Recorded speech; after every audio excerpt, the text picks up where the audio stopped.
Who can tell me what this big old body of water is? It's a Mediterranean Sea, right. Mediterranean Sea is, in fact, it's given away right up here. The biblical world of prophecy in the book of Revelation, right? Now, last week we talked about Revelation chapter 17, Babylon the Great. And Revelation chapter 18 is Babylon the Great also, right? Revelation chapter 17 is about the religious part, or the way, maybe the way God sees Babylon the Great. Chapter 18 is the way man sees Babylon the Great. And it's more of an economic thing. It's an empire of wealth. But between 17 and 18, we're going to fill in some gaps so we can show you some things that we definitely have not covered before. The whole focus of the book of Revelation actually, or pretty much is focused right around this area, the Mediterranean Sea. Remember those beasts in Daniel? We said they rise up from the sea.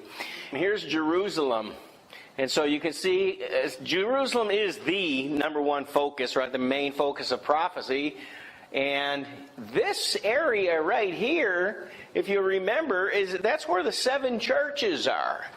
Or 7 churches were. Remember the book, when we started out, John was told to write this book and to send it to the 7 churches. He picked those 7 churches, I believe, for a reason. This whole area also was the Roman Empire, right? When Jesus came, Jesus was there when the Roman Empire existed. You had the 7 churches here. You had Jesus crucified in Jerusalem, rose from the dead in Jerusalem. So this portion of the earth is so important. And to jog your memory, remember, like just through mentioning the 4 beasts, Daniel talked about a lion with wings, a bear with 3 ribs in his mouth, a 4-headed leopard that had 4 wings. And then this final beast that Daniel talked about, 10 horns. This one here, we know that in the time of Jesus, or right before Jesus, this beast rose up. This beast represented the Roman Empire. And that's why I positioned him right into Mediterranean Sea, because this whole area was the Roman Empire. This helps you, I hope, or the purpose here to go through this like this is to try to pull together what you've already learned, what we've already talked about, so we can lay some other things out which we haven't covered, which are really pretty important to understanding Revelation chapter 18 and beyond. And obviously, when you begin in the book of Revelation, and it's been so long since we've been in the 7 churches, but of course it started out, remember the whole main emphasis in chapter 1, chapter 2, and chapter 3 was these 7 churches, which we just mentioned. You can see that there was a road, this is actually a road that connected all of these 7 churches together. And what I think is interesting is the way these were connected, the way these actually were geographically, is the way God addressed them. Ephesus, Smyrna, Pergamum, Thyatira, Sardis, Philadelphia, and Laodicea. And of course, then the circle came back. These were actual cities. We visited that. We're not going to talk about all those details again. We've done that. We put that to bed. But just to remind you or to rehearse that within your mind. And here you can see it maybe a little more clearly. The thing that stands out here, here's Jerusalem.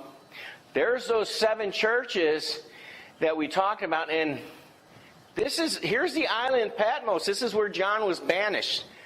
So, I mean, it kind of makes sense. If you think about it, here he was, and the closest thing to him was those 7 churches. So he said, send them to the 7 churches. Now, obviously, the book of Revelation, like all the books in the Bible, were meant for all the church, right? But notice all 7 of those are where? Or what we would call today Turkey. Now, it wasn't called Turkey way back then. It's called Turkey today. Sometimes when you're going through the Bible, and you realize that some of the nations that are mentioned by old names, like Cush. Well, there's no nation called Cush, right, today. So you have to kind of do a little research to find out, well, what is he talking about? Now, obviously, if it says Jerusalem, it's always been Jerusalem, right? So you don't have to find out. Years ago, we never had the technology that we have today. We have phones, we have satellites, we can zero in through GPA anywhere in the world. And, we have that technology. But the cool thing is, through Google Maps, we find out that, the Bible talks about the king of the north in the last days. Here's Jerusalem. And in most of our maps, if you just take a regular map, which we're very familiar with, if you went straight up from Jerusalem, you would go through Syria. And then if you kept going, it would go right into Moscow.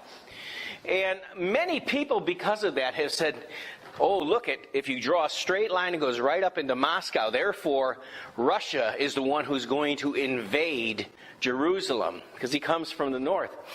But if you go with Google Maps and you strictly line up this line with the North Pole, you see it goes right into Turkey. It bypasses everything else.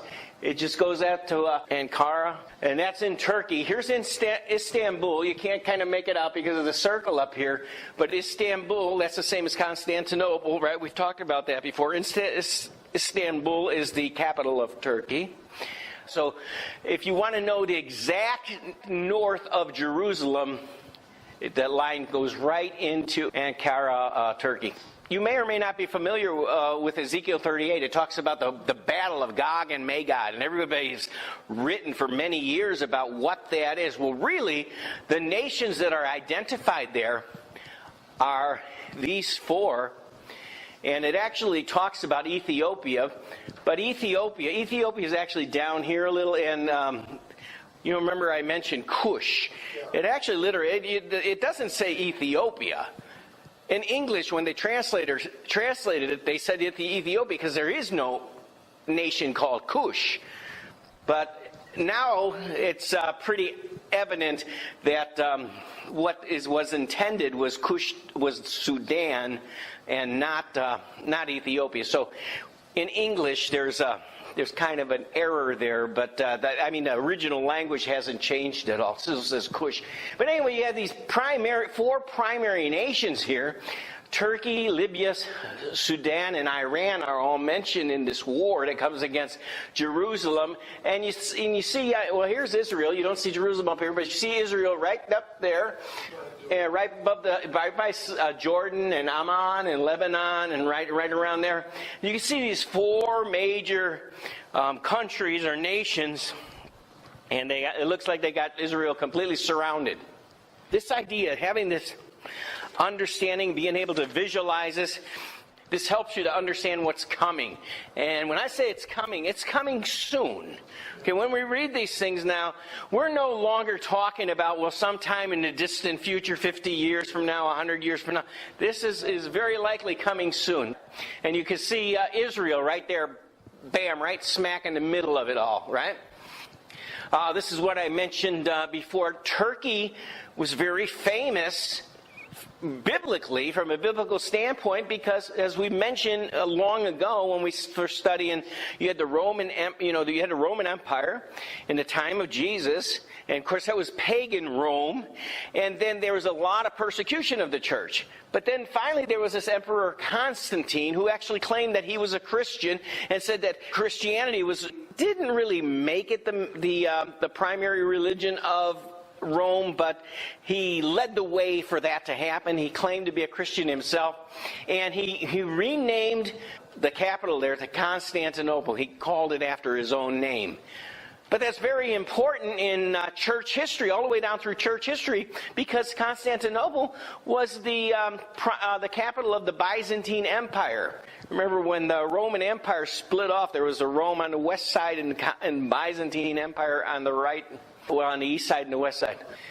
And it's also very important, we talked about when we got into the seven churches, remember in Pergamum, which was also in Turkey, there was, what do we see there? What's that picture? Anybody remember? The altar of Zeus. The altar of Zeus, or it's also in the Bible, it's called the seat of Satan. In fact, it's called seat of Satan twice. Right there in the same few verses, God calls it. Basically, when I see God say something twice like that in the midst of, just within a couple verses, what he's saying is, Pay attention. don't miss this. That's right. It's like when he says, verily, verily. He never throws one verily out there. He throws two. And I think it's kind of like when a guy goes like this. Did you ever see the quote? And in fact, I find that kind of annoying myself when somebody goes, I used to have a supervisor that did that. And I quote, But I think when God says verily, verily, when Jesus said verily, verily, he's trying to, it's almost like today we wouldn't say verily, verily, we would take a highlighter. Yeah. A yellow highlighter, right? How many highlight in your Bible? That's okay, if you find that helpful. It's not like you're going to get in trouble for highlighting in your Bible. Anything that helps you can write notes in the margin of anything that helps you to learn the Scripture is not sinful. Don't listen to people that, say, oh, you're marking up the Bible. You can do that. It's your Bible. And when it gets all marked up, and if you want to get a new one, you can get a new one too. Some people think, oh, I can't get a new one. And the other one's all torn up. If you're going to use that Bible, it's going to get all worn out. You can get a new one. Here's what happens. We have so many notes and stuff inside our Bible. We get the new one. We really don't want the new one because the old one has all our stuff in it, right? But here's Pergamum. Maybe I shouldn't have made it blue. I wanted it to stand out. But as I look up right now, it looks like water.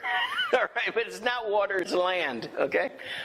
So, in fact, the water is right here. I should have made the water blue, and that, but the blue portion is land, and that's Turkey. Now, here I've got 10 reasons why Turkey is key in understanding last day prophecy. And anyone that's watching what's going on with ISIS over there and Iraq and Syria and Turkey and so on, knows that something is up. Well, 10 reasons Turkey is key. Number one, all 7 churches are in Turkey. And we have scriptural references there on the side, Revelation chapter 2 and 3. Number 2, and we just pointed this out, the seat of Satan is in Turkey, Revelation 2:13. Did you know there's nowhere else in the Bible that's a seat of Satan except in that chapter, and it says it twice, like I said. So God is definitely targeting Turkey and calling it the place where Satan's throne is. Number 3, the true north of Israel is Turkey. And that's relevant when we look at Ezekiel chapter 38, verse 6, 15, chapter 39, verse 2. I don't know if you know this, but Noah's Ark actually landed on Mount Ararat in Turkey. And you can see that in Genesis 8, verse 4. Well, I think that's significant. Daniel chapter 8 and chapter 11 focus on the Greek Empire, not the Roman Empire. And at its fall, ancient Greece was divided into Greece, Turkey, Syria, and Egypt. Remember, we went over that. And so it is significant from the prophet Daniel. The Eastern Roman Empire was headquartered in Byzantine, which was what we showed with Constantinople. That was their capital was in Turkey there. So the Eastern Roman Empire was headquartered in Byzantine. It outlasted the Western Roman Empire by 243 years. The Ottoman Empire, everybody remember we went through Ottoman Empire. Ottoman Empire was the greatest Muslim empire ever. The Ottoman, and by the way, its capital, they changed Constantinople to Istanbul, and that was the Ottoman Empire. And we've shown how it was the greatest empire, and it was headquartered in Constantinople, which they changed it to Istanbul, was the longest lasting empire for 6 centuries, from 1299 to 1923. In fact, they had possession of Israel all that time in Jerusalem. And they actually gave it back because of the World War, at the end of World War I. The Euphrates River originates in Turkey and will dry up. When we went through Revelation chapter 16, verse 12, we read that in the last days, the Euphrates River, which runs from the Persian Gulf all the way up, right through Iraq, right through where Babylon used to be, all the way up into Turkey. And they actually have a dam. If anyone can dry up the Euphrates River, Turkey can. And the Bible says literally the Euphrates River will be dried up. It could be supernatural, or it could be what just Turkey does it.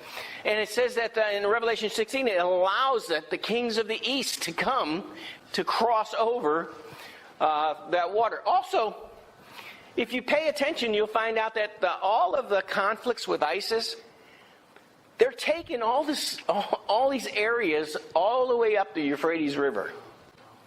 Now, it kind of makes sense because it's a source of water.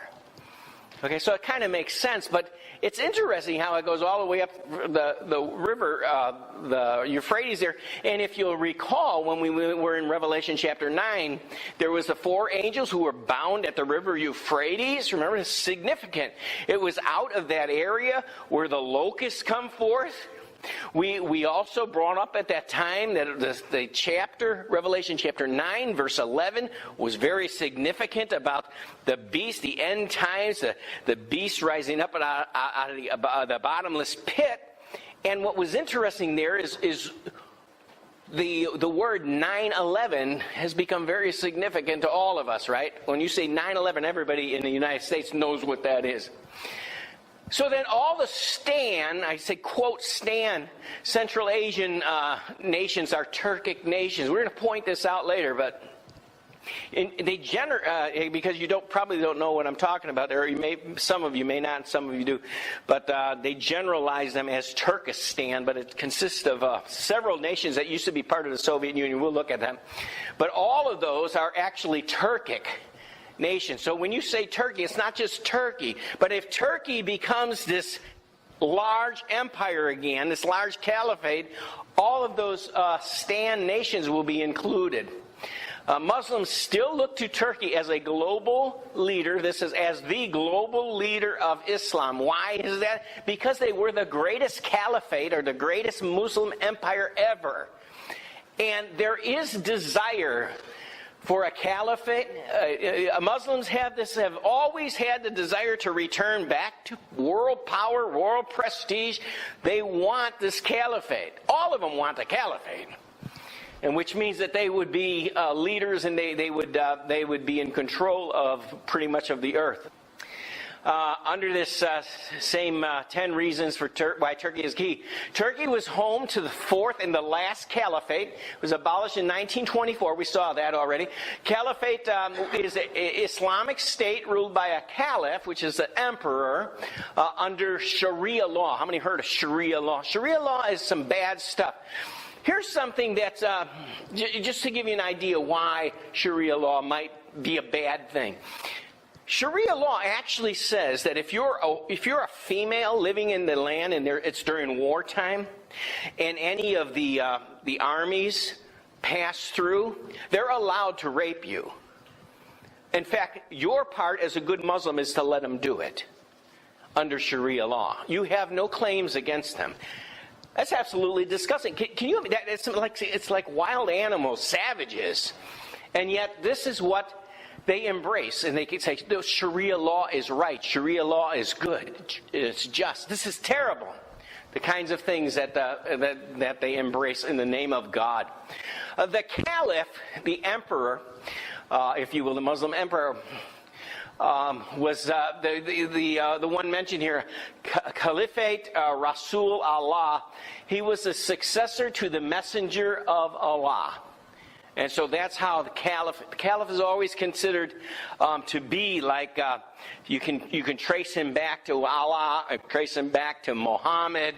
Kind of like with Catholicism, you can supposed to be able to trace the popes back in succession, which obviously is not true. But so you have here this guy. You got three people here. This last guy here, or this first guy, Abdul Mecid II, he was the last caliph of the Ottoman dynasty. In other words, at the end of World War I, he was the one who was in charge of the caliphate, okay? And he was very much Muslim. And a believer in the caliphate. He was the leader, obviously, of the empire. Then, the one who, after World War I, Mustafa Kemal Atatürk became the father of secular Turkey. He was in charge of the national Turkey, and he decided that Islam was not the way to go. Islam was bad for the people. It was putting them behind, the evolutionary chain or whatever. It was not. They couldn't keep up with the Western world and technology and advancements. So he sided with the West. That's how Turkey became an ally of ours. And Turkey actually has been, up until recently, they surprisingly, even though they had all the Muslims, they've been pretty well secular. And except for now, we have this guy here. This is the 12th president, Recep Erdogan. He's been the president since about 2014. And he wants to push it all in the other direction. He wants a caliphate. He wants Islam to rise up. He wants a new Ottoman Empire. And he keeps pushing or swaying the people back in that direction. Of course, this terrifies Israel, because Israel has actually had really good relationship with Turkey for many, many years, since its inception. They have not been the enemy. This is why when you read when you are reading the prophecy of the last days, and it enters into, for some reason it says it entered into Gog's mind, Gog being Turkey, and it's not Russia, it's Turkey. And it enters in their mind to attack Israel. And everybody seems surprised when you read the chapter 38 and 39. Why would they all of a sudden they just attack Israel? Well, you can see, we didn't know until we get here, but now that we're here and we can look at what's going on, this guy wants to push to a caliphate. He wants to be a pro-Muslim and nothing else. He believes the Muslims have the right to rule. And so you have a big stirring going on there in our world today. But the thing that's scary is they're still a part of NATO. They're an active member of NATO. And of course, I'm confident that whoever the President of the United States is, he shares a lot of secrets with NATO. And so Turkey's right in those meetings, right? They're right in there. And Turkey's a very, very powerful. Turkey has had nuclear weapons there. And I believe that nuclear weapons that they had were ours, but I don't know if they have any of theirs. How many remember Daniel's image? You should remember that. If you haven't seen it here, you've seen it somewhere else, but very important in Bible prophecy. We're not going to go over the whole thing. Just quickly, just to tell you though, when Nebuchadnezzar saw this image, King Nebuchadnezzar of Babylon, he saw from the head, which represented Nebuchadnezzar in Babylon, all the way down to the feet was the nations that would come until the end. When you got to the feet and the toes, the Messiah was going to come at the end. So this image he saw was represented all of the primary kingdoms of prophecy. What's interesting here is that those kingdoms or on the right-hand side here, we see that there was Babylon, the Medo-Persian, Greece, and Rome. Rome was the nation that was in control in the days of Jesus. And according to the original prophecy here, Rome will still be in control at the second coming of Christ. They call it the revived Roman Empire. It's gone through many different shades of changing and transformation, but it's still there. In fact, you know how much it's there, because every time you turn around, who's in the news? The Pope is in the news, right? The Pope is a player of Rome. And the empire, the Roman Empire was Rome. And we see the significance. Well, there's going to be an empire return in that same land, which is why we started with the Mediterranean Sea and all the land around it, because that's where Rome, where the Roman Empire was. Well, this fourth beast that Daniel spoke of, I know we've covered it a few times. We're going to look at it just to read the scripture. We're going to say a couple things that we've brought up before, but we're going to see some new insight looking at this as well. Because how many of you are concerned about what's happening in our day?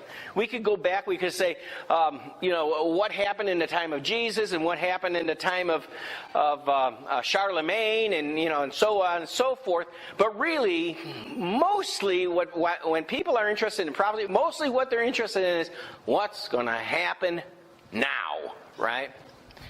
So let's read this in Daniel chapter 7, verse 8. It's an awful terrifying looking beast actually, but I wouldn't want to come across it. But you can see he's got 10 horns, and there's an 11th horn that's coming out of his head there with a face on it. But I'm jumping ahead. So let's read the scripture. I considered the horns, and behold, there came up among them another little horn. In fact, that little horn seems like it's grown almost as big as the other ones.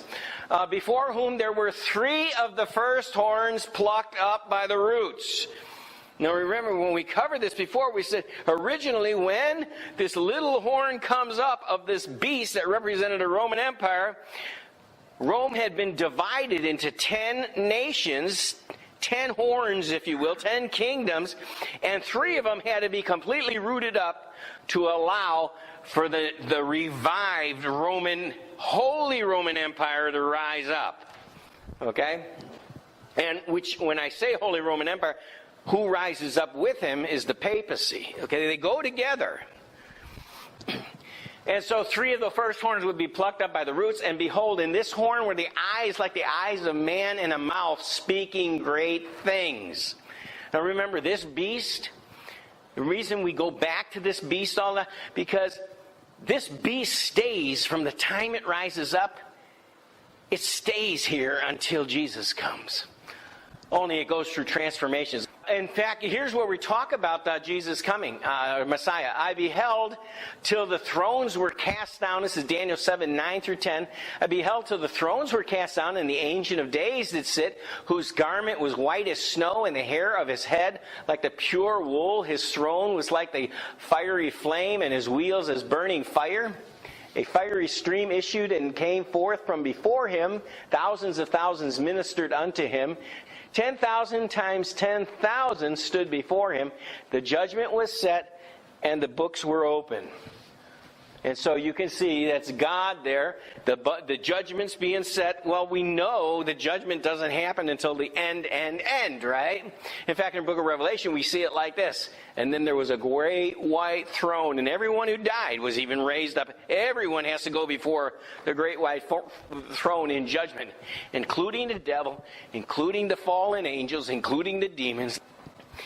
And I beheld, Daniel 7, 11 through 12, I beheld them because of the voice of the great words which the horn spake. I beheld even till the beast was slain and his body destroyed and given to the burning flame. We see that in Revelation.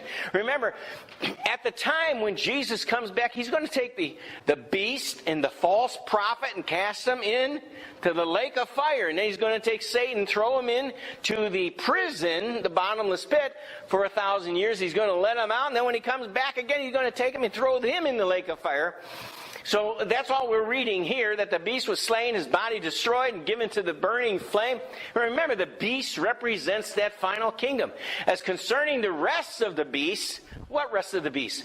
We saw the lion, the bear, the leopard, right? We just got through seeing that. As concerning the rest of those beasts, they had their dominion taken away, yet their lives were prolonged for a season and a time. This is interesting because it's talking about throwing this last final beast into the fire, and there alongside him is still the lion and the bear and the leopard. In other words, they're all still there. Even though it represented a succession of empires, they're all still there even in our time. Daniel 7, 19 through 20, then I would know the truth of the fourth beast, which was diverse from all the others, exceeding dreadful, whose teeth were of iron, and the nails of brass, which devoured and brake in pieces and stamped the residue with his feet. Sounds pretty rough, doesn't he? It's pretty tough, pretty rough. And of the 10 horns that were in his head, and of the other which came up, and before them 3 fell. We already saw that in the other verse. Even of that horn that had eyes and a mouth that spake very great things, whose look was more stout than his fellows. And you can see that horn there with the face on it. the mouth. And Daniel 7:21 through 22, I beheld in the same horn made war with the saints and prevailed against them. And sometimes we wonder, how come things happen to good people? Good people. When I say good people, I'm talking about not only good people, but good Christian people. Why do bad things sometimes happen?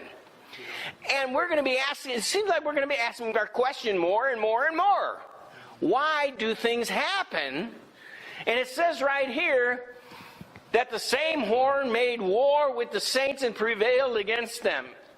There's certain things in God's plan and that He allows. And He allows, at the end, He's going to allow this horn, who, when we speak of the horn, we're generally talking about the end, the final Antichrist kingdom, right? The Antichrist kingdom is more than one person, by the way. And this is where a lot of confusion has come, because we're always trying to make one Antichrist. Did you know the one who wrote the book of Revelation, John the Apostle, who we always taught when we go to the book of Revelation, how many times have you heard me, as we're going through the book of Revelation, say the Antichrist, the Antichrist, the Antichrist, the Antichrist? But you know what? The Apostle John never mentioned the Antichrist throughout the whole book of Revelation. He never said the Antichrist. Now, he did in the other writings, and what he said was, you've heard that Antichrist has come, and he talks about there being many Antichrists. There's not just one.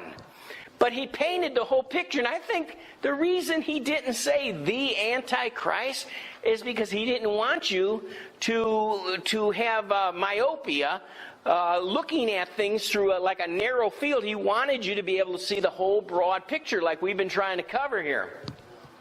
But anyway, the horn always, the little horn that comes up, always represents the Antichrist kingdom in one form or another. And here it represents from the Roman side. So anyway, I beheld that same horn made war with the saints and prevailed against them for how long? All the way till the end. Look, until the Ancient of Days came. That means until, and we're not talking about Jesus' first coming, we're talking about His second coming. In other words, this will continue. The saints will be, the horn will prevail, the Antichrist kingdom and spirit will prevail against the saints until the Ancient of Days came. Judgment was given to the saints of the Most High, and the time came that the saints possessed the kingdom. And I'm looking forward to that, because that is ultimate victory. Daniel 7:23-24, we read, thus he said, the fourth beast shall be the fourth kingdom upon the earth, which shall be diverse from all kingdoms, shall devour the whole earth, shall tread it down and break it in pieces. Well, it has 2,000 years it's doing this. And that's exactly, if you look at history, that's exactly what it's done. The 10 horns out of this kingdom are 10 kings that shall arise, and another shall arise after them, and he shall be diverse from the first. He shall subdue 3 kings. Now, when it was all the way back in the time of the Roman Empire, when it first rose up to allow, this is after the time of Christ, we've all heard of the fall of the Roman Empire. It happened in 476 AD. There were 3 horns that were rooted up to allow for the Holy Roman Empire to rise up. In other words, a revived Roman Empire, only this time it had that nature about it, that it had this holiness about it. Anyway, the 3 were the Heruli, the Vandals, and the Ostrogoths. I know that doesn't mean anything to you because they're not around anymore. And so unless you study history, you have no idea what they were. But here you can see them on the map. I've got the ones that fell here. You have the Vandals, the Heruli, the Ostrogoths here. They're circled, and there's a, what do you call that? It's not a square, but this is not perpendicular, but I forget what you call that. But anyway, yeah, go back to your geometry days or whatever. So you can see those 3. Those are the ones that are uprooted. In fact, if you can make out, this is a horn, and you can see the roots. And that's a horn over there. You can see the roots, and there's a horn over there. These are the ones that were pulled out of here to make room for that's what it looks like little scribble, but if you examine them real close, they're actually the horns that were ripped out, and it shows where they're coming from. Anyway, what we get from this, we can answer this question, what facts does the Bible say will distinguish the Antichrist kingdom? Well, during the fall of the Roman Empire, we had this. The little horn rises among 10 horns, or nations, of which 3 of them are plucked up by the roots. And this horn cannot rise until after 476 AD. Why? Because that's when it did. Because there wasn't 10 horns. Rome didn't divide up into 10 horns and break. The fall of the empire happened right around that time. And so the Holy Roman Empire can't rise while the Roman Empire is still in command, right? So it had to die for it to revive and come back again. It's kind of like when the beast says the beast was and he was not and he is. We can see there's a death and then a resurrection. A death and then a resurrection following. Well, it's the same thing here. For Rome to revive into its, or transform into its, like a chameleon.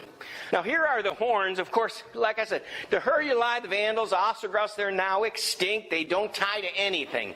But these other ones, the Alemanni became the Germans, the Burgundians became the Swiss, the Franks became the French, the Lombards became the Italians, the Saxons became the English, the Suevi became the Portuguese, and the Visigoths became the Spanish. Okay, so that kind of ties things together. All those countries that we just mentioned are Europe. Yeah. Right? Yeah. So if remember, that's why I put that beast in the Mediterranean Sea there.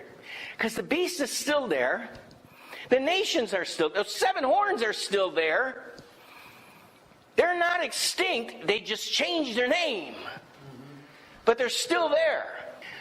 So we already read it. So for the horn to come up, it has to pluck up 3 horns by the roots. We saw that. The little horn is a man speaking great things. We've seen that in the scriptures we read.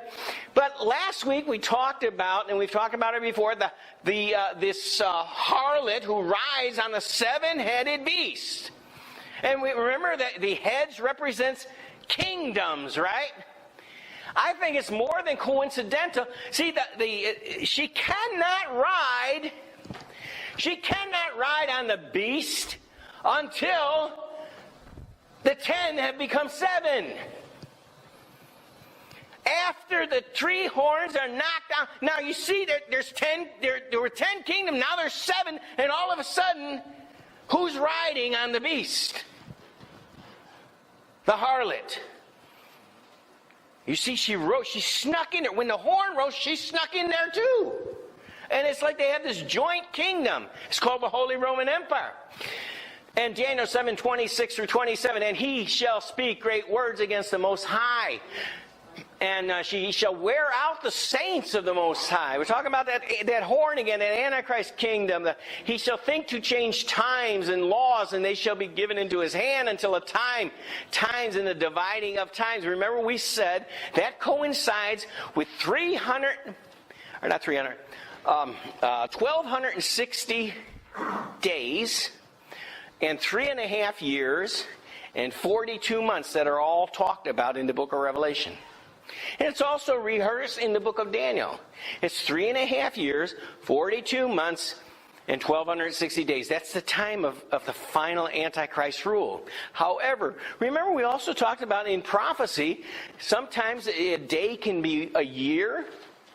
And so we not only have the 1,260 days, we actually had, if you look at it, we had 1,260 years why the harlot was strong and in power and ruled over the kings of the earth.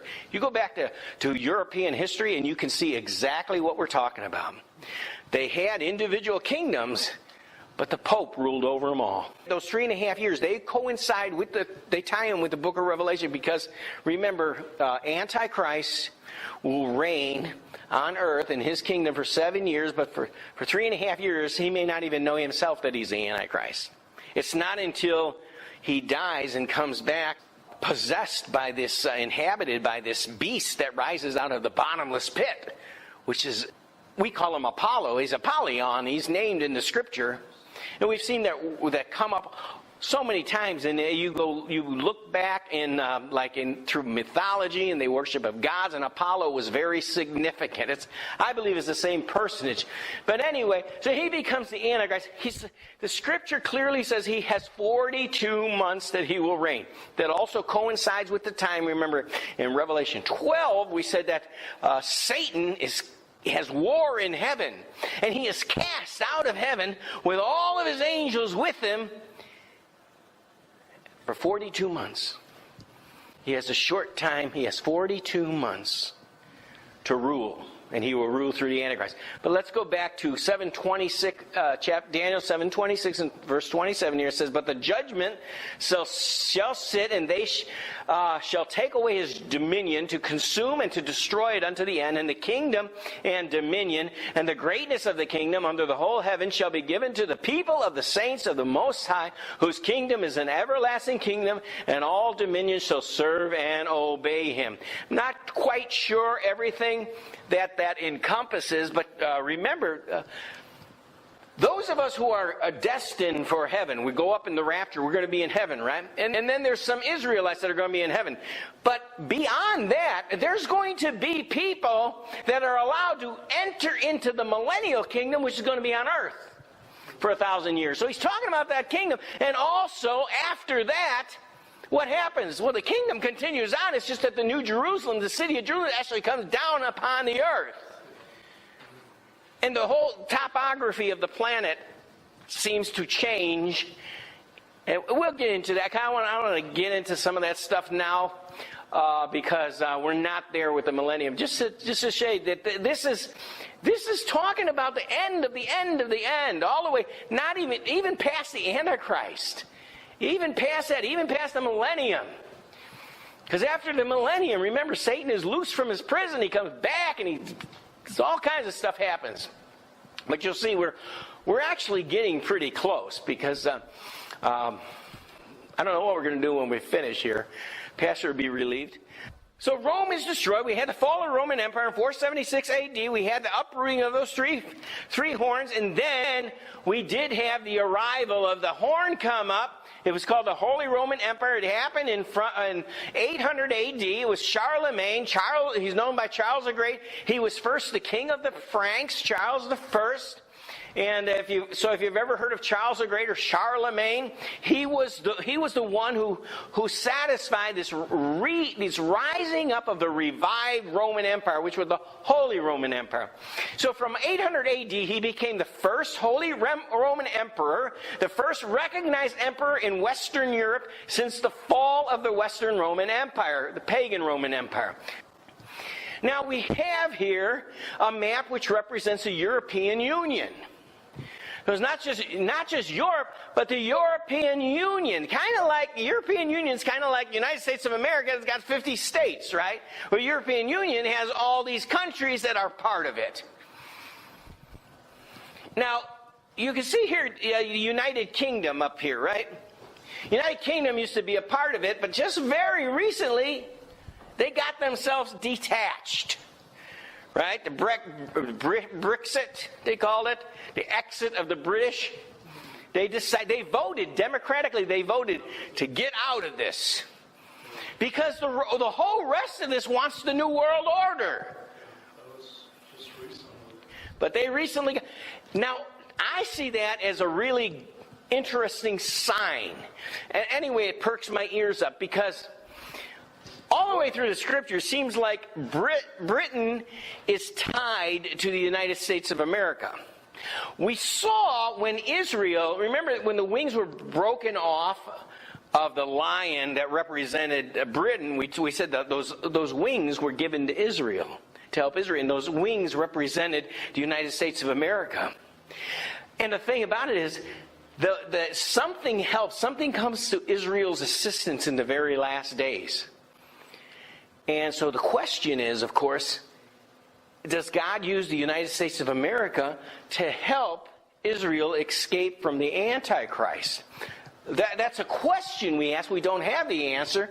Probably not until we get there, but it's a valid question. And I see hope.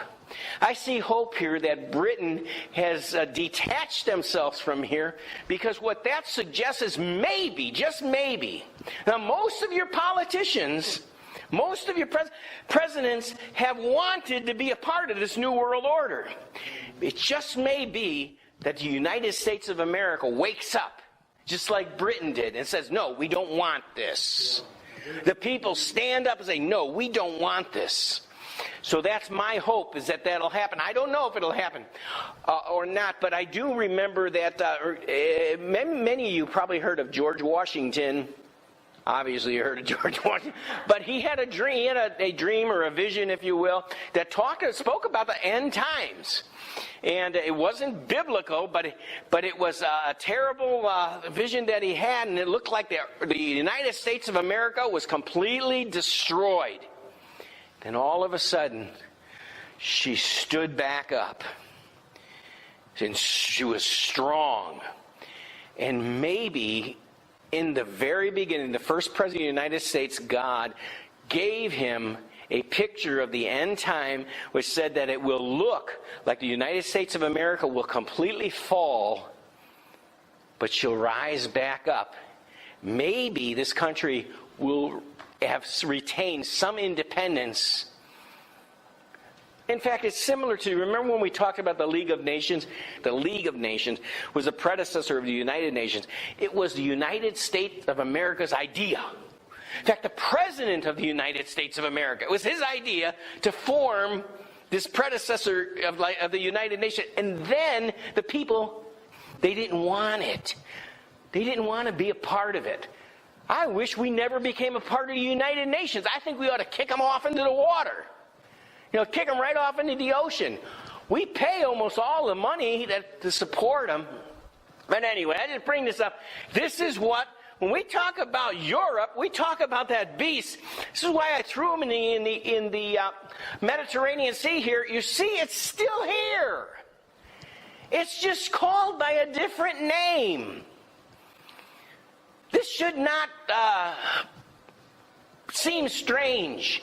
When Rome took over, the Roman kingdom took over the Grecian kingdom, and they became Rome, they didn't even have their own gods. They took all the Greek gods and they renamed them to Roman names. And so it was the same system.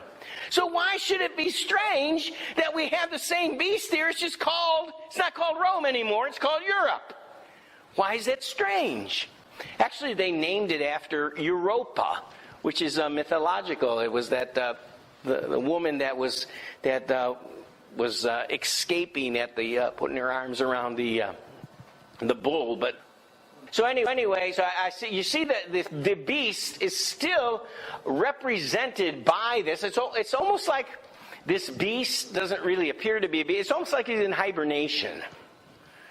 But he's still there. It's what I want you to know. When a bear goes into hibernation, you don't see him. You don't see him. He goes to sleep. You don't see him for a long time, and then he comes out of the hibernation, right?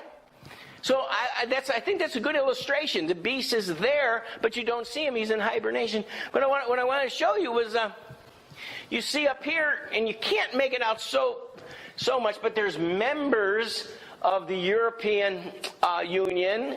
And then there's candidate members. And there's a couple candidate members here. One is Turkey. And I think one was, I think this was it, because I can't really tell the color here. Serbia, maybe. And then up here, Iceland. And there's probably some other ones also. But they're not really members. They're candidates. They've requested to become members. Well, here's the thing. Turkey has long wanted to become a part of the European Union. And the Europeans want, or the politicians in Europe, they want Turkey to become part of it. All right. Now we say all this. I want to bring you back to, we've seen this once, I think once before. We're going to come back here because this is I think of vital importance as well, understanding the future. Zechariah chapter 5 through 6, we see this, what's represented in this picture. Let's read the scripture here. Then the angel that talked with me, this is from Zechariah, the angel that talked with me went forth and said unto me, Lift up now thine eyes and see what is this that goeth forth. And I said, what is it? So he looks at it, but he doesn't understand what it represents. And he said, so the angel said, and he said, this is an ephah that goeth forth. He said, moreover, this is their resemblance through all the earth. The ephah is like a basket that, it's like a wheat basket or something. You'd carry a bushel basket. And he says, so this is an ephah. And this is their resemblance. Now he's going to tell you more about the ephah, and you can see it here. He's going to tell you more about this picture. And behold, there was lifted up a talent of lead. You can see, basically it was a lid, right? It was a lid that was on the basket. He lifted up a talent of lead, and this is a woman that sits in the midst of the ephah. So she was hiding. It's like if you had a pot. Sometimes my wife is cooking something on the stove. And there's a pot and there's a cover. And I come home, something smells good. I can walk over there. Smells good. I don't know what's in that pot. Could be a dead skunk. I don't know. It smells good. So what's the natural thing? You take the top off and you look and see what's in there, right? And then I get yelled at. Right? You're not supposed to do that. But anyway, that's what's happening here. There's this, Zechariah sees this, and the angel lifts the lid off so he can see what's inside the basket. And then the angel says, this, inside the basket, this is wickedness. Now, he's not saying that all women are at wickedness. He's saying this one inside the basket, she is wickedness. I believe 100%. I'm 100% sure on this. This is the same woman that we see riding on that 700 beast. This is Babylon the Great. This is that same harlot. This is wickedness, and he cast it into the midst of the ephah, and he cast the weight of lead upon the mouth thereof. In other words, he put the lid right back on the basket. He only lifted it up so we would know what was inside it. But then he put it back up. And this is pretty interesting because take the illustration like the church today. God has revealed, down through history, God has revealed many things, much insight to the understanding of the Spirit, much insight to prophecy and the understanding of His Word by the Spirit of God. But the lid was taken off, all this stuff, and now the lid was put back on. And so many people have forgotten. Generations weren't even there to see it. They don't know. There's so many people who have left Christianity. They don't even know what Christianity is about. And we can't even tell them in the public school. We can tell them what Muslims are about. We can tell them what witches are about. We can tell them what Buddhists are about. But we can't tell them what Christians are about. Because it's politically incorrect. Just recently they were talking about Halloween coming. And I'm completely flabbergasted that they're making such a big deal on what kind of costume you would wear. Some costumes are considered to be politically incorrect, and they will not tolerate it at college campuses. Like, for instance, if you come dressed as Tonto, remember the Lone Ranger and Tonto? If you come dressed as Tonto, you're not supposed to be an Indian. That's politically incorrect. Probably if you came as Hitler, that would be, incorrect as well. Politically incorrect because of masses of people they killed. But, what? A pregnant nun. You could come as pregnant nun. Yeah, that's okay. But see, that's okay because it's Christianity. You can do that because it's Christianity.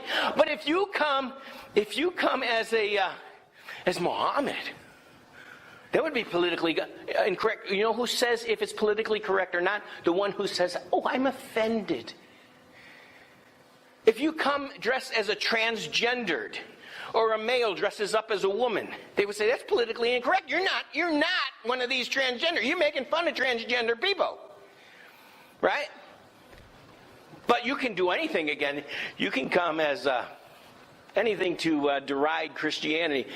Anyway, so the lid was taken off. We see what it's all about. Then the lid was put back on, and it speaks loud, I think, volumes to the world we live in. But that's really a side point.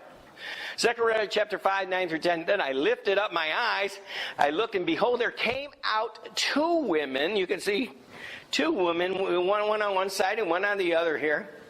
So two women come, and the wind was in their wings. They had wings like the wings of a stork. That's important because a stork is considered an unclean bird. Okay, so it's unclean. What it represents is some unclean messengers are carrying this basket. Where are they taking this basket? He says, so they had two wings of a stork. They lifted up the ephod between the earth and the heaven. And then said the angel that talked with me, whether do these bear the ephod? And so the question is being asked, where are they going to take this woman? And he said unto me, to build it a house in the land of Shinar. It shall be established and set there upon her own base. Now, Shinar is Babylon. It's like a secret word for Babylon. He could have just said he's going to take her to Babylon. We know that the harlot rides on the seven-headed beast. We've already addressed that last week about being representing the Vatican, and primarily not only the founder of all false religion, but also we equate her with the apparitions of Mary. And this says we're going to take this woman who I believe represents Babylon, who represents this harlot, who represents all false religion, who represents the Vatican, and they're going to move her to Shinar, which is Babylon, and put her on her own base to be worshipped properly. In other words, for some reason, the worship of Mary and these apparitions are going to move from Vatican as a central place over to Iraq. And I'll tell you how it's going to happen. It's going to happen. There's going to be a massive apparition that the whole world is basically going to believe. The supernatural event. And she may even, in the apparition, she may even command she wants to be there at the center of the earth back in Iraq. Babylon. You know why? That's where she came from. Remember when we talked about where did all the false religions start from? Remember there was Nimrod and Semiramis and Tammuz. They built Babylon. They built the Tower of Babel. They were all in Babel. That's where it all started. There's going to be this major apparition that all these nations, all these people are going to accept. And she's going to be moved. Her central place of worship is going to be in Iraq and in Babylon. Why? Think about this. You have Europe, who's always worked. Europe has always worked with the Vatican. During World War II, Hitler was one of the Pope's favorite children. I mean, they worked hand in hand. The Pope supported Hitler. He supported Mussolini, who was a fascist, in Italy. The reason the Pope is becoming actively involved, they need a false prophet, someone who's going to tie together all the religion, and it's going to start with Christianity and Islam. What are you going to have? And just when all this occurs in Europe, you're going to have millions of Muslims coming in, right? Working in Europe. You need to heal the wound between Christianity and Islam, and the one who can do it is the Pope in his friendly apparition, who's going to say, and they've already taught that Muslims are just as much saved as Christians, even though they deny that Jesus is the Son of God. The Quran comes straight out and says God has no son. But they worship Mary. And if you go back and you look at the apparitions of Mary, the famous apparitions of Mary, there have been a lot of Muslims associated with that event as well. They worship Mary. They'll worship Mary as the virgin who conceived Jesus. They believe that. They teach that. They just don't believe Jesus was the Son of God. But they'll worship her. She's going to be moved to Babylon because Babylon doesn't exist yet. When this happens, and it's going to happen very soon, when it happens, Babylon is going to, all of a sudden, like overnight, just rise up. Great wealth. There's going to be people, because of the apparition, people are going to come from all over to see the apparition. They're going to bring all their money. All this money is going to start pouring into Iraq. Something else is going to happen. I'm jumping ahead here, but remember we talked about changes coming to the United Nations. I believe the United Nations is also going to move from New York over to Babylon. All this is going to go together. It's going to happen at the same time. When the Bible talks about Babylon, it doesn't talk about a great nation. In Revelation, it talks about a great city. It's not, great nations are Russia, Europe, United States of America, right? These are great country, great nations. Canada is even, you could even call. But when it talks about Babylon of the last days, it talks about a city. It's not a nation. It's not a nation. It's a city. A city which has such wealth, is going to have more wealth generated in it than any other city in the world.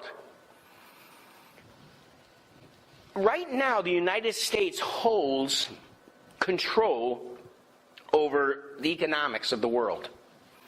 The U.S. dollar is still the strongest currency. Of course, there's no gold backing it, and the nations have caught on. We just keep, running the press and just making money. It's almost like monopoly money. There's coming a time when there's coming to an end. And nations have already, for the last couple of years, they've been objecting to the United States having that position. They want it transferred over to one independent source. That independent source will be all economics are going to go through the United Nations. That's going to be the New World Order.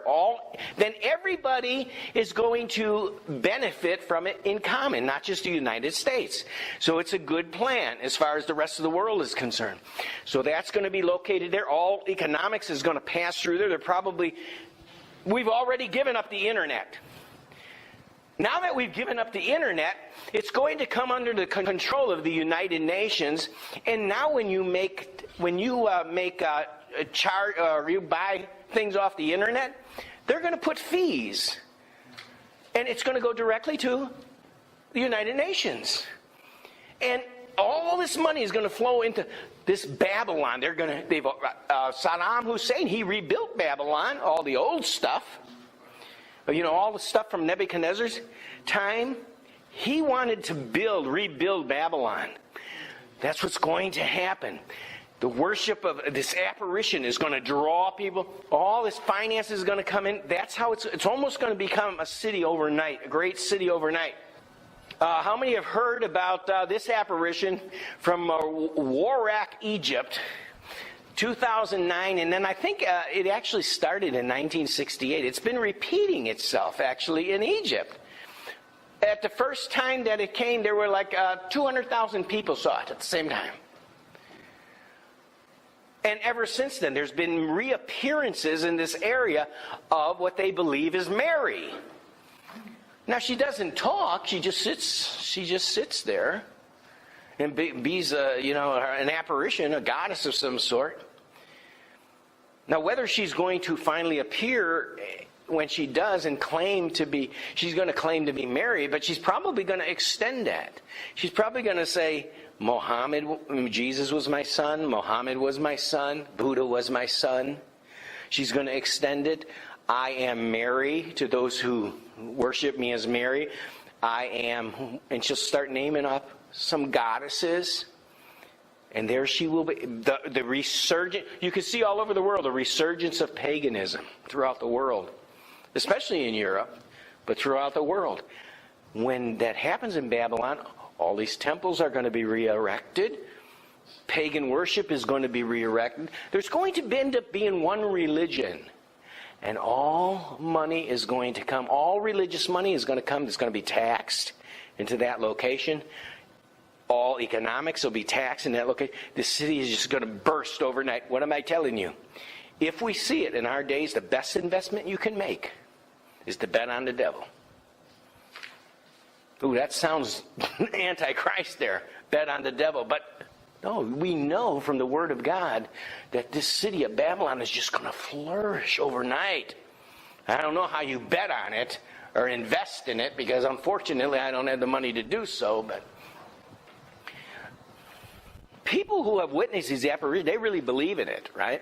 And this is all it's going to take for the world to unite together.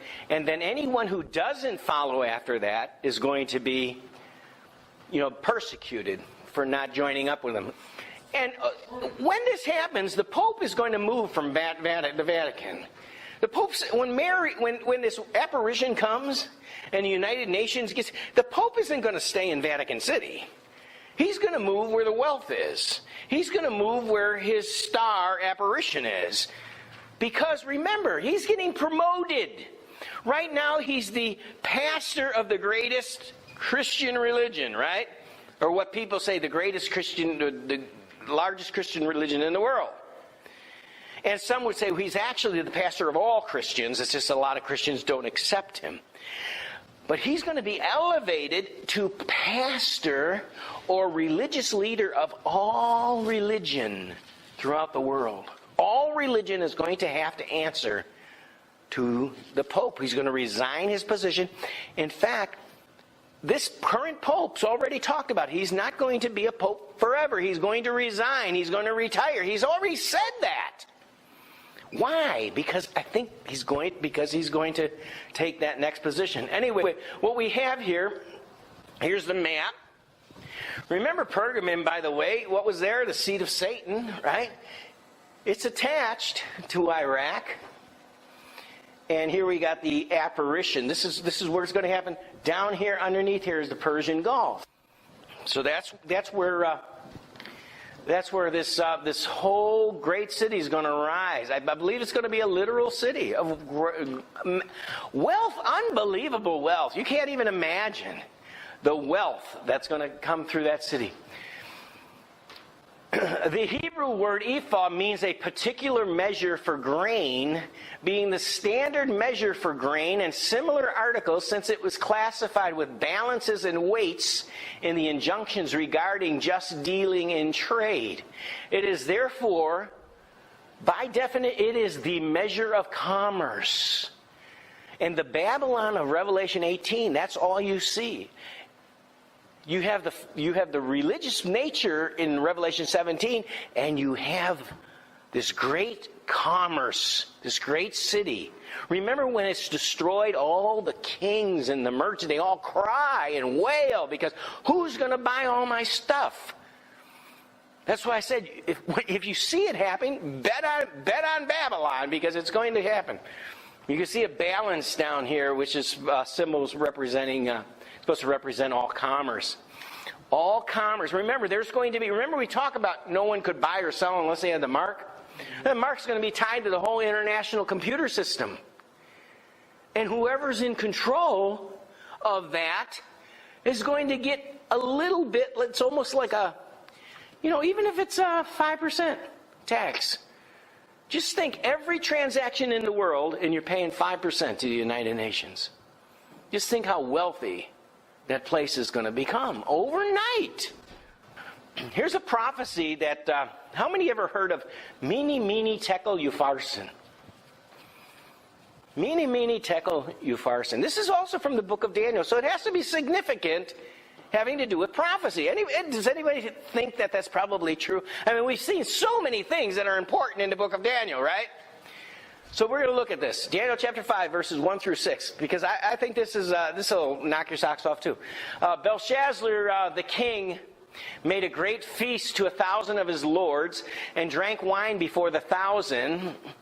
And this is at the end of the Babylonian reign, right before Cyrus comes in from Persia and takes over Babylon. And Belshazzar is the king. Nebuchadnezzar is long gone. Daniel's still there, though. Belshazzar, while he tastes the wine, commanded to bring the golden and silver vessels which his father Nebuchadnezzar had taken out of the temple, which was in Jerusalem, that the king and the princes and his wives and their concubines might drink therein. In other words, all of the temple utensils that were taken when Nebuchadnezzar tore down the temple, he carried off all the treasures. They're going to use those to celebrate their orgy, during their orgy, and during this dinner, and their false gods and whatever they're praising. Then they brought the golden vessels that were taken out of the temple of the house of God, which were at Jerusalem. The king and his princes, his wives and his concubines drank in them. They drank wine and praised the gods of gold and silver, of brass and iron and wood and stone. Wow, that kind of sounds like commerce, doesn't it? In the same hour came forth fingers of a man's hand. Now this is what's cool. During all this, all of a sudden, a hand appears in the air. Like this, with its fingers sticking out. And it's flying across the room.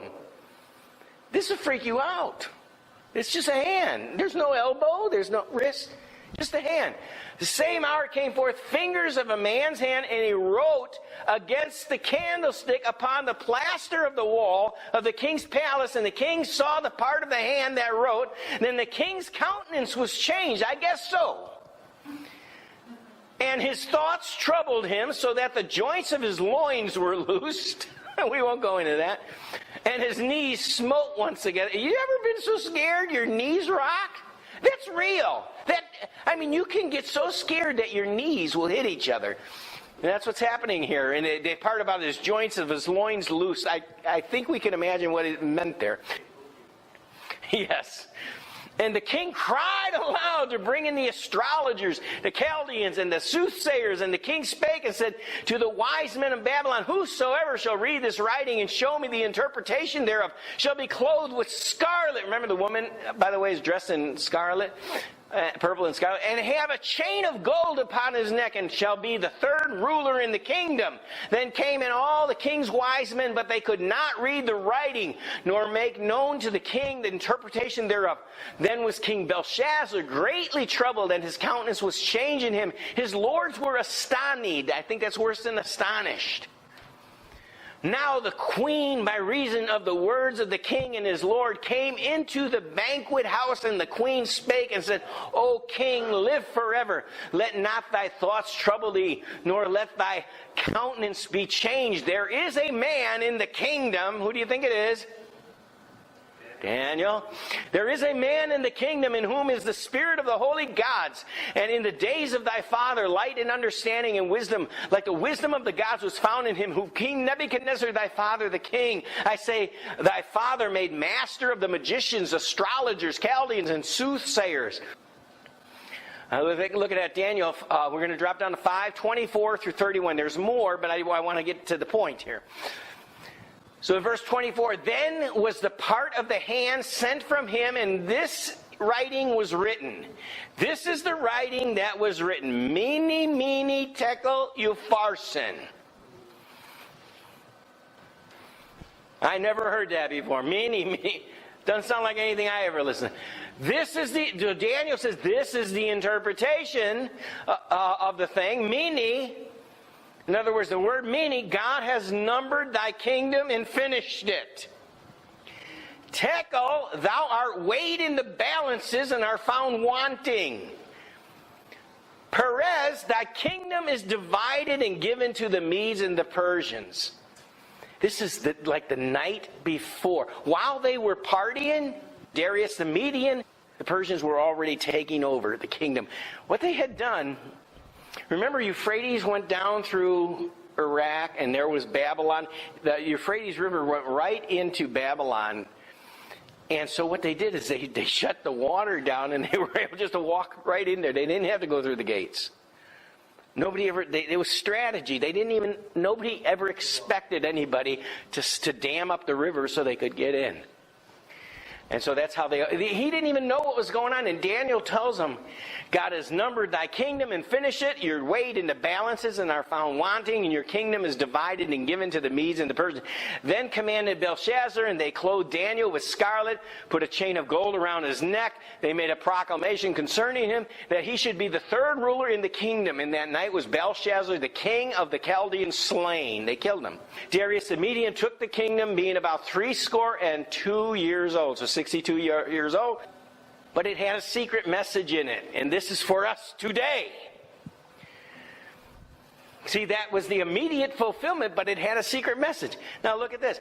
Mene was a coin which represented 50 shekels. So you had mene, that's 50 shekels and 50 shekels. A tekel was 1 shekel. So what do you have? 50 plus 50 plus 1. Right? 101. Then Upharsin was 25 shekels. So that was a total of 126 shekels, right?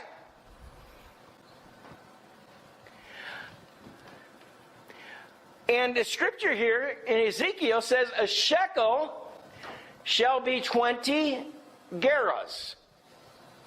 A gerah is also a coin, and it will be used in the millennial kingdom, according to Ezekiel. And he said 20 gerahs will equal 1 shekel. So you got 126 shekels times 20 for the number of gerahs. It comes out to 2,520 gerahs, right? Now, remember we talked about the 7 times?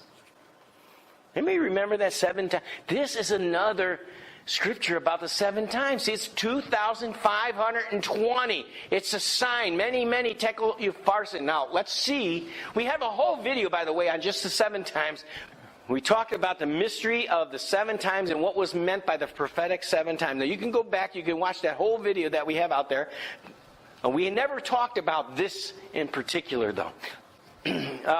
Remember the scripture, I have appointed thee each day for a year. But before they talked about days, and there was 2,520 days.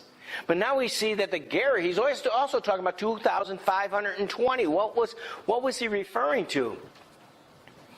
Nebuchadnezzar begins his reign in 605 BC, and the Babylonian captivity begins around 606 BC. 7 times equals 7 years. 1 year equals 360 days. 7 times 360 equals 2,520. That's what we had in many tekel upharsin. 2,520. 2,520 years are decreed. Cyrus the Persian takes the throne. In 538, Babylon is conquered. The Babylonian kingdom would be postponed to allow for 7 more times to pass over. Because what happened at the fall of Babylon, remember there was something that happened earlier with Nebuchadnezzar where he went crazy for 7 years, and then when he came back, the city, then his kingdom recovered, and that was also a prophecy. Well, here we say that when this happened, when the fall came to Babylon, the kingdom now of Babylon would be postponed to allow for the 7 more times, or 2,520 years to pass. So when we do the math, what happens? Cyrus the Persian was in 539 BC. The Babylonian kingdom was postponed for 2,520 years. You take the 2,520 minus the 539 minus the year, because you got AD and BC. You come up with 1980 AD. That's pretty close to where we live, right? Did anything happen of significance at that time? In 1979 AD, Saddam Hussein officially became the president of Iraq. All the stuff we talk about, Babylon's going to become central focus in the world.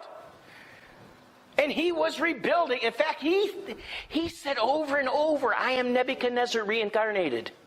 Saddam Hussein officially claimed to be the reincarnation of Nebuchadnezzar. Remember this guy? Who had a lot of news about him during this time.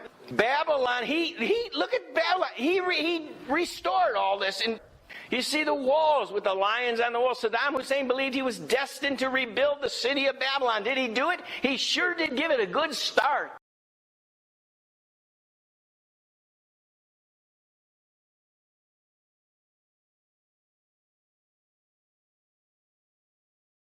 But that is the modern day Tower of Babel. It has been rebuilt. There was also a judgment upon Israel regarding the 7 times more judgment. First, the judgment began with Nebuchadnezzar's Babylonian captivity in 606 BC. Nebuchadnezzar became the king, the head of gold. You have one biblical year, which is 360 days. You got one prophetic day equals 1 year. One time equals 1 year, which is 360 years, a day for a year, right? So you got 360 years. You multiply the 7 times, you get, once again, 2,520 biblical years. If you take the 2,520 years and you subtract the 606 BC, you come up with the year 1914. Was that significant? Ooh, World War I, 1914. The war, from God's perspective, was to free Israel from who? Turkey. In 1917, the end of World War I, it started in 1914, the land of Israel no longer was under the dominion of the beast kingdom, which was the Ottoman Empire, the Caliphate, if you will, or the Caliphate, which was Turkey, which was over that. The head of the Caliphate, or the Ottoman Empire, was Turkey. And of course, you had World War I. It began 28th of July, 1914. It lasted until November 11th, 1918. To me, that is so significant because this shook the whole world. This shook the United States. This just shook us up. And do you know how much prophecy has gone out since this time? When this happened, when World War I happened, people began to pay attention and talk about the end times. Many people came to the Lord because of it. And Israel was freed because of it. We talked about this also. Remember, it all revolved. Remember, it's Rome. Rome. It continues to exist. It rose up. It was there in the days of Jesus. It became the Holy Roman Empire. It started there. You can see the First Reich. But then we talked about, then there was the Second Reich. Remember we talked about it? And then there was the Third Reich, which is Hitler. And there's going to be one more Reich to come, according to the Bible. We have the dragon there, because we don't know who it's going to be. But it's going to be the final European empire. Kind of like, if you want a title, it'd be like, The Empire Strikes Back. Then you have this very interesting prophecy in Psalm 83 where it talks about 10 horns or 10 kingdoms. Psalm 83 mentions 10 kingdoms. You can see it in the Psalm. Edom, the Ishmaelites, the Moab, the Hagarites, the Gebal, Ammon, Amalek, Philistia, Tyre, and Ashur. And here's the modern day territories. Edom was Jordan, southeast Israel. Ishmaelites were consisted of the Arabs, Tunisia, Egypt, Libya, Saudi Arabia, Yemen, Kuwait, and Sudan. Moab was Jordan. The Hagarites was Jordan. Gebal was Jordan. Ammon was Jordan. Amalek was Jordan. Iraq and Kuwait. Philistia was Gaza. Tyre was Lebanon, and Ashur was Syria, Iraq, southeast Turkey. You see a beast with 10 horns. What does all that mean? If you plot them out, here's the 10 horns from Psalm 83. Remember, the beast has 10 horns, right? Well, here's the 10 horns. What's right above it? Europe, right? Europe is the beast, and you can see the 10 horns underneath. One of the horns there is, you see Turkey? Then you have the war of Gog and Magog. You have the countries that are represented there by name. You got Magog, which is Turkey. Meshech is Turkey. Tubal is Turkey. Persia is Iran. Cush is Sudan. Put is Libya. Gomer is Turkey. And Togarmah is Turkey and Armenia. And we showed a similar map to this here. You can see the nations that make up these nations that come against Israel in Ezekiel 38, 39. Here they are again, and you definitely saw this map before. It's just prettier. And so now, if you put it all together, here is the beast, the latter day empire, represented by that fourth beast. You have what used to be Rome, right? And now you've got all what God calls the 10 horns. He names the 10 horns in Psalm 83. And you also have the representations here of these last kingdoms. Remember in Revelation 13:2, he said the beast was a combination of the lion, which was from Babylon Empire, the bear, which was Medo-Persian, and the leopard, which was Greece. And if you add those three beasts together, all the geographical area with the 10 horns, and you've got the European common market, look what you got here. This is that final kingdom, the final empire. Now again, I don't know that this is going to be one empire, or if what this represents is that this is what I think. This is the Caliphate. What's in gray here is going to be the Caliphate. And what's in yellow there is going to be the European Union. And they're going to be trading partners. They're going to be in and out, working together. They are going to become the largest and the greatest empire ever to have existed and known to man. And what do you have right down here? Right in the middle of it all, you have Iraq, which is going to be renamed Babylon.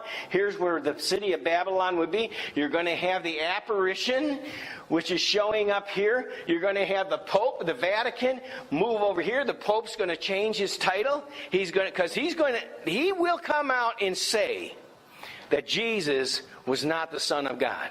He has to do it to appease all those Muslims. Remember, he's not now the president of the Catholic Church. He's now the president of all, or the prophet of all religions. And it just won't do to have the main prophet over all the religions. It just won't do for the rest of the religions for him to say Jesus was the Son of God. He's got to say that Jesus is no better than Muhammad, or they're not going to combine together. And so this is what you have in the last days. And this is when I say, so you're going to have the apparition, you're going to have, and you're going to have the United, remember we talked about the United Nations, so the United Nations is going to be located here. You're going to have this empire here, and right here you're going to have the great city of wealth. They've already got all that oil, but there's going to be such a great city, and all of this commerce is going to open up. It's just going to be something like nobody's ever experienced before. Now, what happens to the United States in all this, I don't know. But the United States is not going to be the superpower of wealth that it was. And remember, the United States, by the way, is $20 trillion in debt. When this happened, when the new United Nations, when the New World Order hits, they're going to have a new economic system. And all that debt, it's either going to be erased, and they're going to say, we're going to start all over. They're going to erase the books. And that might be why your politicians don't care if we keep going in debt, because they're basically claiming bankruptcy. But the edge that may put them on top, they don't have that anymore. All the money is now, even the surrender of the internet, is all going to be going to Babylon, which is going to be more central to this empire. You all see it? And then you have the prophecy in Daniel. Remember the image? At the end of the image, he said this will last until the end. The final thing you're going to see is the feet and the toes. He says this. And remember, you have all the 300 million Muslims are now working in Europe, because that's where all the jobs are. Okay? It's like, you scratch my back, I'll scratch it. You're going to have this economic relationship. as the toes of the feet were part of iron and part of clay. Remember, iron was Rome. Clay is the Muslims. And so the kingdom shall be partly strong and partly broken. Whereas thou sawest iron mixed with miry clay, they shall mingle themselves together with the seed of men, but they shall not cleave one to another, even as iron is not mixed with clay. That's what you basically see today in Europe. You know, some people say 20% Muslim. Some say 15%. In some areas of Europe, they say it's as bad as 30%. It's really getting out of hand. But one thing they know for sure, this hand doesn't mix with this one. Christianity does not mix with Muslim or Islam. And that's the job of the Pope, to get them to mix together. Of course, he's not going to be able to do that, and that is going to fail.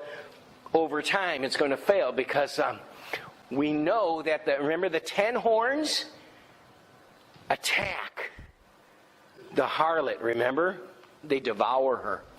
If you look at an ancient map, see, if you've studied prophecy for years, you've probably heard that the instigator is Russia. And you know how goofy it is? They take a word in the prophecy, which is in Hebrew, in English, it's chief. It says it's translated as the chief prince. In Hebrew, the word is Rosh. It has nothing to do with Russia. Russia doesn't come from that word, Rosh. It sounds like it in English. And they say, see, Rosh is the chief, so therefore it's Russia. But that's not true. If you look at ancient maps, you'll see that everyone listed Togarmah, Gomer, Meshech, Tubal, Magog. If you look in Noah's Ark, remember Noah's Ark is where? In Turkey, right?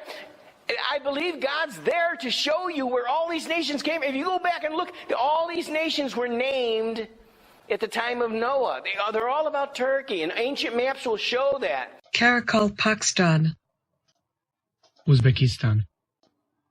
Turkmenistan, Kazakhstan, Tajikistan, Kyrgyzstan. All of these are Turkish, Muslim, and they used to be part of the Soviet Union. And it might be that people years ago, when they were trying to put this together, see, it was all part of the Soviet Union. But now that it's split off, you can tell all of this is going to be following the lead of Turkey at the time. So all of that we've seen in the previous maps, this is going to go with it too. Plus the Bible talks about Antichrist being, it calls it the Assyrian. Did you notice that the Assyrian Empire was this?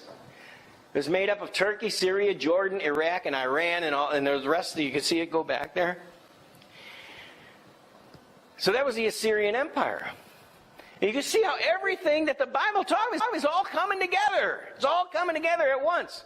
And that would be the kingdom of Antichrist. But remember, it's not just, this is the Caliphate. And it also, the Caliphate's not only this, but it also comes down here, right? But then you've got Europe tied to the empire, so that the two of them are working. And, you know, that's not so unbelievable, because remember when Constantine set up Rome, he moved his throne. He left Rome. He went to Constantinople, which was Turkey. He set up the east and the west part of the empire. It was one empire. It worked like one empire. Eventually became two. But that may be the vision. Whoever comes up with this plan, that may be their vision, based upon what Constantine did. But just like the Roman Empire, there was the east and the west. There's going to be the east and the west of these empires.